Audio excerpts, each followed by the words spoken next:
My stepdaughter insulted me in front of her friends and called me the wannabe dad. The next morning, I threw her out of my house and blocked her access to all my funds and properties. What happened next was rather unexpected. I will tell you everything. First, let me quickly thank you for your continuous support. This means a lot to us. If you enjoy the stories we share, kindly subscribe to this channel. It will be great if you can leave a comment on which city you are watching from. We might just give you a shout out in our next story. Today's special shout out goes to Johnny Armstrong from New York. We are glad you enjoy our stories. Now let's go deeper into the story. I never wanted to be anyone's replacement. That was clear from the beginning. When I met Carla, she was already a mother. Her daughter, Jada, was 12, just old enough to keep her guard up and just young enough to crave stability. I wasn't trying to be her dad. I never introduced myself that way, never demanded it, never asked for that title. All I wanted was to be there. Steady, present, someone who wouldn't vanish when things got inconvenient. Carla was beautiful, ambitious, and coming off a brutal divorce.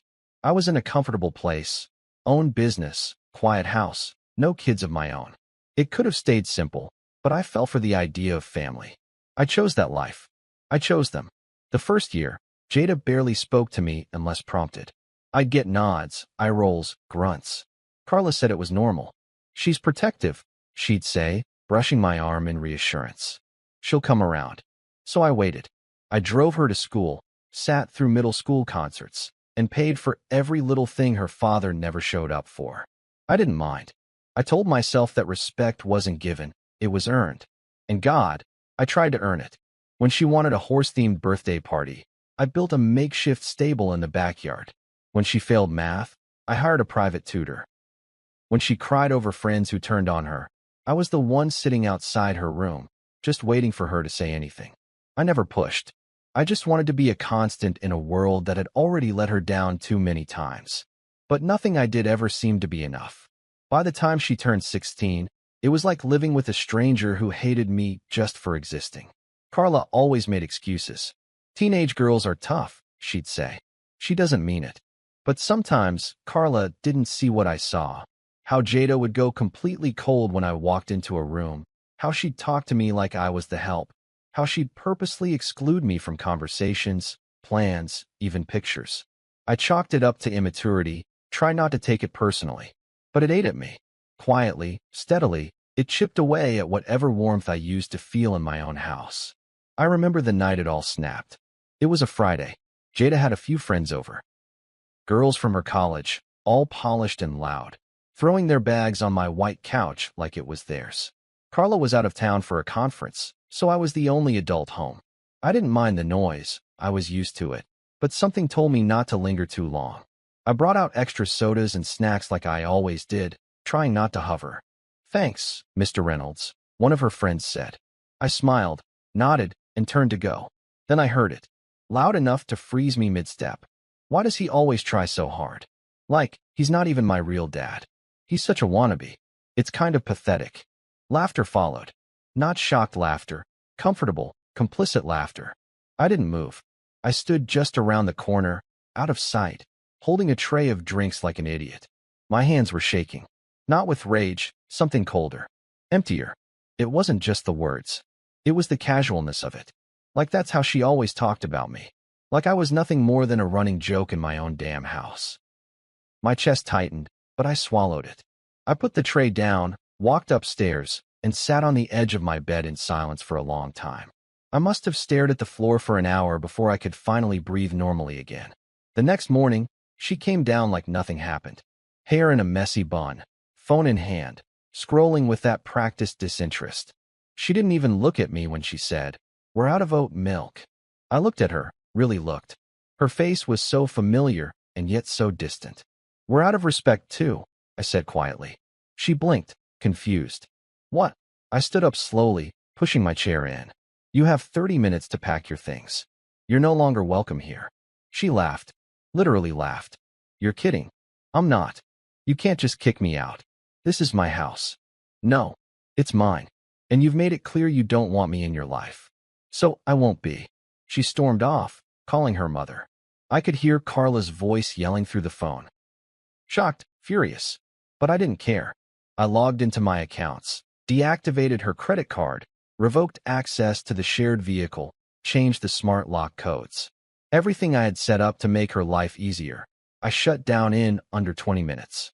She was still crying and pacing when I told her Uber was outside. I didn't hug her. I didn't yell. I didn't even look back when the door shut behind her. That night, I slept like a man who had just cut a tumor out of his chest. The kitchen was quiet the next morning, the kind of heavy silence that wraps around your shoulders like a wet towel. I sat alone at the table, sipping coffee gone lukewarm, watching the steam disappear faster than I could gather my thoughts. I'd barely slept, not out of regret, but from the weight of a decision that couldn't be undone. Jada had left the night before in a whirlwind of shocked protests and tearful accusations, but I hadn't budged.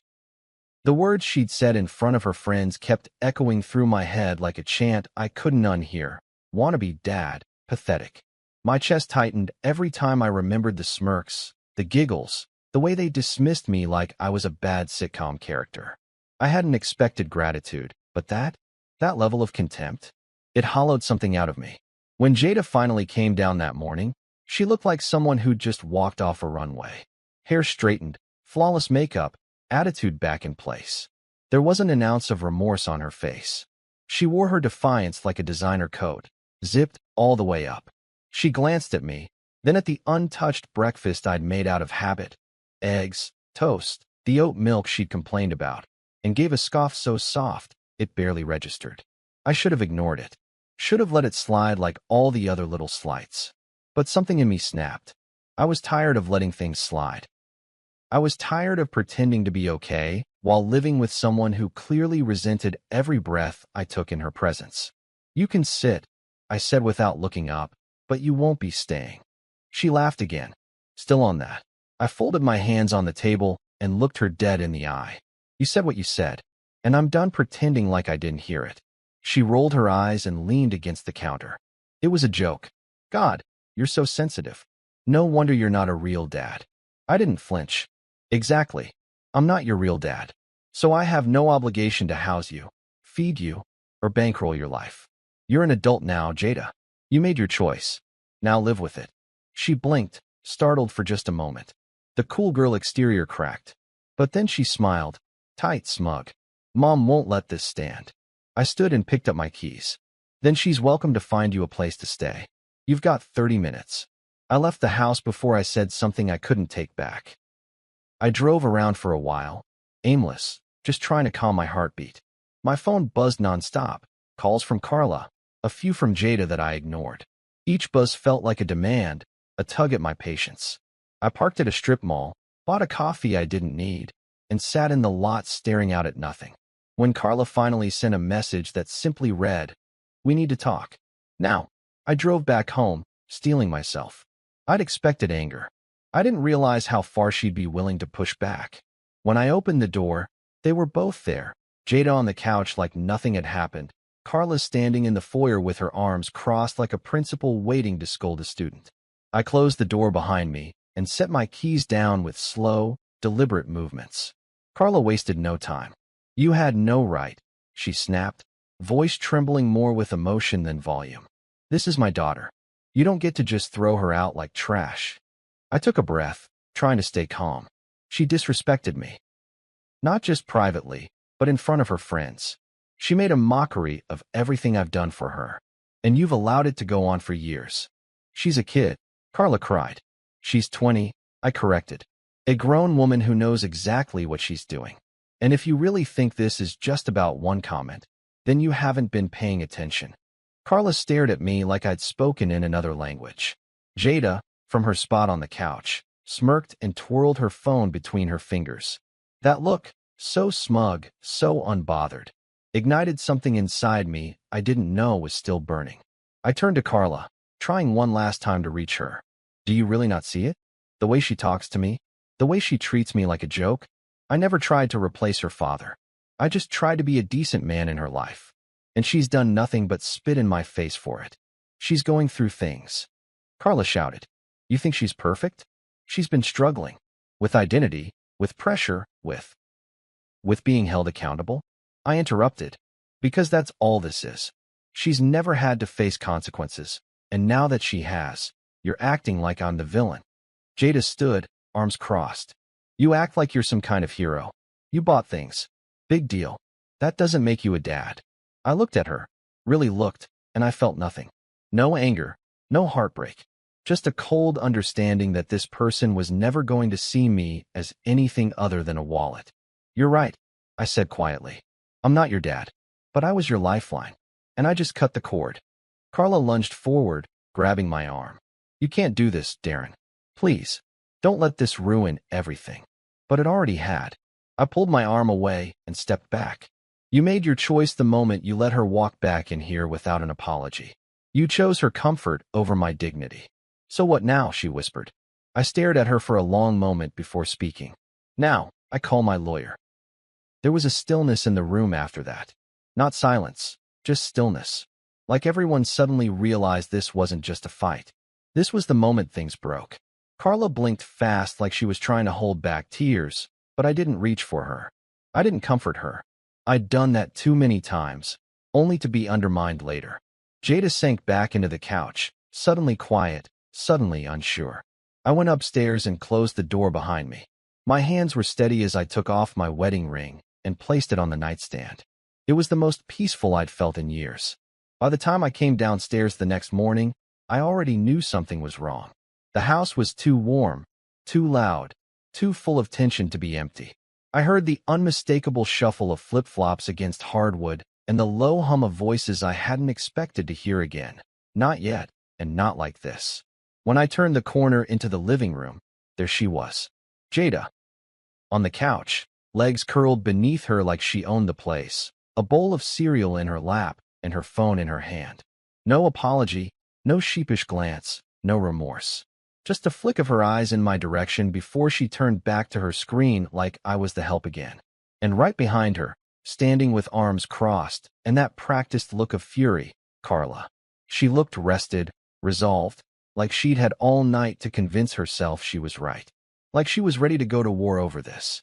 She didn't say anything at first, just stared at me like I was the one who'd crossed a line. My stomach sank, but I didn't flinch. I didn't say a word. I wanted to hear it straight from her mouth, the lie she had clearly decided to live with. Carla cleared her throat and gestured toward the couch. She's not going anywhere, she said. And you had no right to throw her out. I tilted my head, voice calm. No right. That's right, she said, stepping forward. She's my daughter. This is her home. No, I said flatly, this is my home. I bought it. I maintain it. I pay every bill in it. You moved in when we got married, and she came with you. That was the agreement. But she disrespected me in a way I can't ignore. And if you're telling me you're okay with that, then you're part of the problem. Carla's mouth opened like she had a response ready, but nothing came out. Just a flicker of something in her eyes. Guilt, maybe, or the distant recognition that I wasn't playing the role she'd assigned me anymore. Jada looked up again, still chewing, and said, God, you're so dramatic. It was just a joke. Her voice dripped with boredom, the kind that teenagers use when they want to let you know they stopped listening 10 minutes ago. I could feel my pulse rising, but I kept it buried deep. There was no point yelling. The message had already been delivered. Now it was time for action. You don't get to treat me like a joke and then live off my money, I said to Jada without raising my voice. Those days are over. Jada stood up, bowl still in hand. You think I want anything from you? Please, keep your money. I don't need you. I nodded once. Perfect. Then you won't mind leaving again. Today. Carla stepped between us. She's not leaving. If you think you're going to bully my daughter out of her own house. I'm not bullying anyone, I interrupted. I'm establishing boundaries. And if you're not willing to support that, then maybe you should pack a bag too. The air in the room changed after that. It got heavier, thicker, as if the truth had finally shown up and nobody knew how to breathe around it. Carla stared at me, stunned. For a second, I think she genuinely didn't believe I meant it. But I did. I meant every damn word. I walked past them both, grabbed my phone from the kitchen counter, and stepped outside. I didn't even need to call my lawyer again. We'd already had the prenup reviewed when things started unraveling months ago. He was just waiting for my green light. And I gave it, standing barefoot in my own backyard while my marriage crumbled inside. I stayed outside for nearly an hour, long enough to feel the sun warm my skin, long enough to hear the muffled sounds of Carla pacing upstairs, Jada slamming a door, someone throwing something that cracked on tile. But I didn't go back in until the house was quiet. I needed the silence. I needed the moment to register what I'd just set in motion. When I finally stepped back inside, Carla was in the dining room, sitting with her head in her hands. She looked up as I passed and whispered, "You really called him?" I did. She shook her head slowly. "You're blowing everything up over one fight." "No," I said. "I'm walking away from years of disrespect. That fight just reminded me I deserve better." I walked upstairs, packed a small bag, and booked a room downtown. I didn't want to stay in that house with them. Not anymore. It didn't feel like home. It hadn't in a long time, and now I knew why. I paused at the top of the stairs, listening for signs of life, but there was nothing. No footsteps. No words. Just a stillness that felt too familiar. I walked out, locked the door behind me, and didn't look back. At the hotel, I lay on the bed fully dressed, staring at the ceiling. My ring was still in the nightstand at home, and I didn't miss it. I ordered a drink from the bar downstairs and let it sit untouched on the table beside me. My phone buzzed with messages. Carla asking me to talk, Jada sending cryptic one-word texts like "seriously?" and "wow." I didn't respond. I blocked both of them for the night. I needed the silence more than anything. That night, I slept better than I had in years. Not because I was happy, not because I felt vindicated, but because, for the first time, I knew I had finally stood up for myself. I had drawn a line. And I was ready to watch the whole damn world burn if it meant not crossing it again. The thing about war, real war, is that nobody walks away clean. Even when you're right, even when you've drawn your boundaries with surgical precision, the fallout leaves shrapnel in places you didn't know could bleed. I checked out of the hotel 3 days after I moved in. Not because I was ready to come back, but because the hotel began to feel more like a bunker than a reprieve. Sterile walls, forced smiles at the front desk, the smell of overly bleached sheets. It all reminded me that I was in limbo, not liberation. So I went home. Not to reconcile, not to bend. I went back because it was my house, and I'd be damned if I let 2 ungrateful people hold it hostage. When I walked in, I half expected a storm. Bags packed, voices raised, Carla demanding I reconsider, Jada tossing more venom from behind her phone. But the house was dead silent. Lights off, curtains drawn. The kind of silence you only hear when people have either given up or are plotting their next move. I found Carla in the kitchen, sipping wine at 10 in the morning like it was orange juice. She didn't look up when I entered. She just said, "Your lawyer called me." Her voice was flat, brittle. I said nothing. She took another sip. "So that's it. 20 years together, and you're just done?" I let the question hang. 20 years. That's what she said. But I remembered 10 of those years being me walking on eggshells, trying not to disrupt the tightrope she balanced between motherhood and avoidance. I finally answered, slow and steady, "I'm not done. I'm finally starting." She set the glass down hard, wine splashing up the sides. "You're punishing me for her behavior." I shook my head. "No, I'm holding you accountable for enabling it. You let her disrespect me for years. You made excuses, minimized my hurt, told me to let it go like I was being too sensitive. You chose comfort over truth, and now you're shocked I won't carry it anymore." She stood abruptly, eyes blazing. "You knew what you were walking into when you married me. I was a mother first." I nodded, and I respected that. "I never asked you to choose between us. But the second you brought her back into this house after what she said to me, you made your choice." The rest of that day passed like molasses. No yelling, no crying.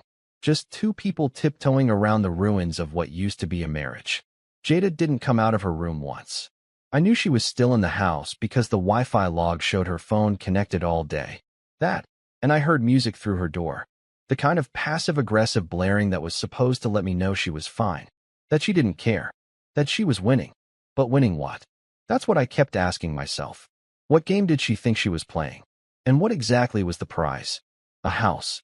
Money?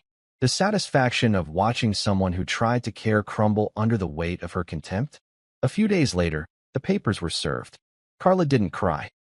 She didn't even flinch. She looked at the envelope like it was a bill she forgot to pay. But I knew better. I knew her silence wasn't strength, it was surrender. She had no fight left in her because deep down, she knew I meant every word I'd said. The prenup held. Ironclad. My lawyer made sure of that before we even got engaged. Back then, Carla had called it unromantic and cold, but I told her it was just clarity. I'd built my life before her, and I wasn't going to risk losing it in the name of love. She signed it reluctantly. Now, that paper was the only thing protecting me from losing everything to people who treated me like an ATM with feelings. The fallout spread faster than I expected. Friends, neighbors, mutual acquaintances, they all had opinions. Some messaged me privately, saying things like, "I always thought Jada was a little, much, or honestly, good for you, man." Others took Carla's side, at least publicly. Her sister posted a cryptic Facebook status about men abandoning their responsibilities and fake father figures. I didn't respond. I didn't need to. The people who knew me, really knew me, already understood. They had seen the way Jada spoke to me at family gatherings, how Carla would laugh it off or say, "She's just being playful." Nobody ever pulled her aside. Nobody ever defended me. Now, suddenly, they all had something to say. It was a tenant of mine, Frank, a retired machinist who lived in one of my rental duplexes, who gave me the most honest reaction. I'd stopped by to check a leaky faucet, just needing a break from the house, when he handed me a beer and said, "I heard about what happened." I braced for judgment, but he just shrugged. "You're not wrong. You know, people treat kindness like a weakness. But pulling the plug? That takes guts." We sat in silence for a bit, just sipping and watching the sun dip behind the trees. Then he added, "Took me 2 divorces to learn the same thing. One day, you wake up and realize that peace is more valuable than being liked." I didn't reply, but his words settled in me like stone. Back at the house, Carla had begun packing. Quietly, methodically. No theatrics. She knew the timeline. The prenup gave her a 30-day window after filing to vacate, and she wasn't going to fight it. Jada, on the other hand, hadn't packed a single thing. She kept strutting around like none of it applied to her. When I asked if she had made arrangements, she rolled her eyes and muttered, "You seriously think I'm leaving?" I didn't respond. I just walked away. She was about to learn the difference between teenage rebellion and adult consequences. The moment Carla was out, so was she. No lease. No rights. No more tolerance. What stunned me most wasn't the disrespect. It was the complete lack of self-awareness. Neither of them had taken a moment to reflect. There was no apology, no conversation. Just indignation and entitlement. Carla had once told me that Jada would grow out of her attitude. But instead of growing out of it, she'd been nourished by it, fed by excuses, shielded from accountability. And now that shield had cracked, she just didn't realize it yet. By the end of the week, movers had been scheduled. Carla asked if I'd be willing to talk one last time before she left. I agreed. We sat on the front porch like strangers, watching a thunderstorm roll in. She turned to me and said, "You know, I don't hate you." I nodded. "I don't hate you either." She looked down at her hands. "I just thought, if we held on long enough, maybe things would smooth over." I sighed. They didn't. And they won't. Because smoothing over isn't healing. It's hiding. She didn't argue. We watched the rain come down in heavy sheets, and for a moment, there was peace. But peace, I'd learned, came at a cost, and I was finally ready to pay it. There's something strange about walking through a house that used to be full of life, only to find it empty, not of people, but of energy. The air hangs heavier. Every room echoes. You start to realize how much noise a presence makes, even if it was toxic. Carla had moved out 2 days earlier. The last box went into a U-Haul she didn't bother to rent herself. Her brother came and helped, barely saying a word to me. I didn't expect a goodbye from her. I didn't get one either. Jada, though, was another story. She didn't leave with her mother. She stayed behind, as if by sheer force of will, she could undo reality. I gave her 72 hours. I told her, flat and unemotional, "You're not staying here. Pack what you want. What's left after that is trash." She called me a monster. I called it closure. But in the quiet moments that followed, when the front door clicked shut and I was finally, completely alone, I didn't feel victorious. I didn't feel free. I felt heavy, not with regret, No, that ship had sailed, but with memories. Old ones. The kind that sneak up on you when the anger fades and all that's left is a string of what-ifs. I remember Jada at 13, standing in the doorway of my office holding a math test with a giant red F on it. She looked embarrassed but determined. "I don't get it," she mumbled. "Can you help?" And I did. I sat with her for hours, going through equations I hadn't touched since high school. She hated every second of it, but she kept showing up every afternoon until the grades started turning around. She never said thank you, but I didn't do it for that. There was the Christmas she asked for a PlayStation. Her dad had promised it months before, and of course, he didn't deliver. She didn't cry, just shrugged like she expected it. I waited until the stores opened the next morning and found one 3 cities over. Drove 2 hours, stood in line with other desperate parents, paid double what it was worth. When I got home and handed it to her, she didn't even unwrap it. Just said, "You didn't have to do that."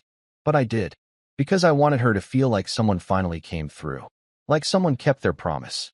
That night, I told Carla I wasn't trying to buy Jada's love. I just didn't want her to feel abandoned. Carla kissed my cheek and said, "She'll come around." But she never did. One afternoon, when she was 16, I found her crying in the garage. I didn't ask questions. I just sat beside her. After a while, she mumbled that a boy she liked had called her too weird to date. She looked so small then, so vulnerable. I told her she was brilliant, beautiful, and too much for small-minded people. She didn't respond, but she stopped crying. That was the thing. I was always there when things went wrong. I was the one holding the net when she fell. But that never translated into respect, not even acknowledgement. I started to realize she didn't want a net. She wanted someone to blame when she crashed. And when I wouldn't play that part anymore, I became the enemy. I kept thinking back to one night, maybe 2 years ago, when Carla and I had a fight about Jada's tone. I'd asked her, gently, not to curse at me in the middle of dinner. Carla had brushed it off. "She's just being expressive," she said. "She's testing limits." I told her I was tired of being the only one drawing boundaries. Carla got defensive, told me I didn't understand what it meant to raise a teenage girl. But I wasn't trying to raise her. I was trying to coexist, trying to be a constant presence, the way a decent man should be. But I never had a partner in that. Carla always played mediator, never enforcer. And that was the beginning of the end. When I finally walked into Jada's room to clean it out, the smell hit me first. Vanilla candles, perfume, a hint of dry shampoo. It was like stepping into a memory preserved in scent. Her posters were still on the wall, though curling at the edges. A pile of clothes lay half-folded on the bed, like she'd planned to pack and just didn't. On the desk, I found an envelope with my name on it. My stomach tightened. I sat on the edge of the bed, opened it, and pulled out a letter written in that dramatic cursive she always used when she wanted something to look deep. It wasn't an apology. Of course not. It was a guilt trip. 3 pages of emotional blackmail written with a steady hand and a sharp tongue. She accused me of never truly loving her, of doing things just to look like a good guy, of making her feel like an outsider in her own home. "You were always trying to impress people," she wrote, "not love them." That line stung, not because it was true, but because it was so far from the truth it felt like slander. Every sacrifice I made, every small gesture, I didn't do it for show. I did it because I believed that love wasn't just words. It was consistency, reliability, action. But I guess none of that matters if the person on the receiving end is determined not to see it. I didn't respond to the letter. I didn't even keep it. I folded it back into the envelope, walked to the fireplace, and lit a match. It burned fast, curling at the edges, turning sharp words into ash. I stood there watching until the last ember died, and I felt lighter. Not absolved, just clear. She'd made her truth known, and I had no obligation to carry it anymore. Later that night, I got a message from one of Carla's cousins, someone I barely knew. She said, "I know you're going through a lot. I just wanted to say, I always thought you were a good man. Jada and Carla, they took advantage of that. And I'm sorry you got caught in the middle." It was a small thing, but it meant more than I expected. Because sometimes, all you need is one person to say, "I saw it too." It took me nearly a week before I could walk through the entire house without stopping in a doorway and wondering what used to be there, what energy, what echo, what version of myself. There was a time this house felt too big for one man. Now it felt just right. Every room had a quietness that didn't feel lonely. It felt earned. I moved slowly through it, like someone recovering from surgery. No TV blaring in the background. No footsteps stomping up the stairs in defiance. No doors slamming in place of conversations. Just peace. A heavy, sacred peace that had cost me nearly everything I thought I was building, but gave me back something much more important, myself. The first morning I spent truly alone. I made coffee in silence and stood barefoot on the kitchen tile, staring out the window at the backyard I used to mow by hand just to save a few bucks. I saw the old swing set that I put together one summer when Jada said she missed having one. She used it exactly twice. But I never took it down. For years, I kept thinking, maybe one day, she'll bring her own kids back to this yard. Maybe one day, she'll see what I was trying to give her. That fantasy died the moment I read her letter. And when I finally pulled that rusted swing set apart with a crowbar, it wasn't sadness I felt. It was release. Like I was removing something that no longer belonged. A memory I no longer needed to pretend meant something to both of us. A few days later, I donated 3 boxes of her old things to a local shelter. Clothes she never wore, gadgets she never used, books she never read. I kept one photo, just one, of the 3 of us at the lake during a summer trip. Carla had made us all wear matching t-shirts. Jada looked miserable, but the sun hit her hair just right, and there was the tiniest hint of a smile on her face. I kept that photo not because I missed her, but because I wanted to remember that I had tried. That I had really tried. That I didn't walk away casually or cruelly.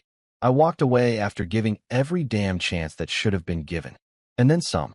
I changed the locks. Not just because it made sense legally, but because I needed the ritual. I needed to hear the metal click into place and know that this space, this sanctuary, was mine now. No more shared decisions. No more looking over my shoulder for validation that never came.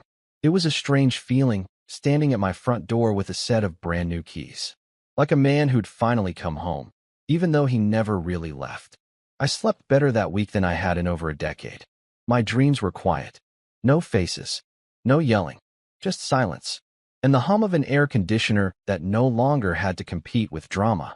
Then, just as things began to settle, I got a message request on social media from Jada. The profile photo was recent. She was older now, a little more refined, but the smirk was still there. Her message was simple. I hope you're happy. You ruined everything. That was it. No greeting. No pretense. Just a last stab from someone who still couldn't admit that they had pushed too far. I didn't block her right away. I stared at the message for a full 10 minutes. Then I typed. I didn't ruin anything. I walked away from being disrespected. If that ruined your fantasy of endless support with zero accountability, then maybe it was time it got ruined. I hovered over the send button. Then I deleted it. I didn't need to say a thing. The silence would be louder. Instead, I went to the living room, poured myself a glass of bourbon, and sat by the fireplace. It wasn't cold, but I lit it anyway. Not for warmth, just for the symbolism. I watched the flames flicker, thinking about everything I'd lost, the family I tried to build, the partner I believed in, the daughter I thought might grow to love me. But in that same breath, I realized what I'd gained. The strength to say enough. The clarity to know when kindness has been mistaken for weakness. And the backbone to walk away with my head held high. A week later, I got an invitation to a mutual friend's barbecue. I almost didn't go. I didn't want the sideways glances, the half-whispered questions, the forced sympathy. But I went anyway, because I needed to step back into the world as me. Not as a husband, not as a stepfather, not as a scapegoat. Just me. And to my surprise, people noticed. One friend pulled me aside and said, "You look lighter, like a weight's off." I smiled. Because it is. We talked. We laughed. We played cards. And for the first time in years, I didn't feel like I had to explain myself. Later that night, I came home, took off my shoes, and stood in the foyer. That silence, the same silence that once felt suffocating, now felt like a song. A hymn to my own freedom. I didn't need noise to fill the space. I didn't need people to make it feel like home. I needed respect. I needed boundaries. I needed peace. And now I had all three. They say family is forever, but I've learned that's only true when there's mutual respect. Love without respect is manipulation. Sacrifice without acknowledgement is servitude. I walked away not because I stopped caring, but because I started caring about myself. I'll never regret what I gave, but I'll never apologize for choosing peace over performance again. If you've ever reached a breaking point in your own family, I want to hear about it. What boundaries did you draw, and what did it cost you? Drop your story in the comments below. And if this story hit a little too close to home, go ahead and hit that like button, subscribe for more, and share this with someone who needs a reminder. Peace isn't given, it's claimed. See you soon in the next story.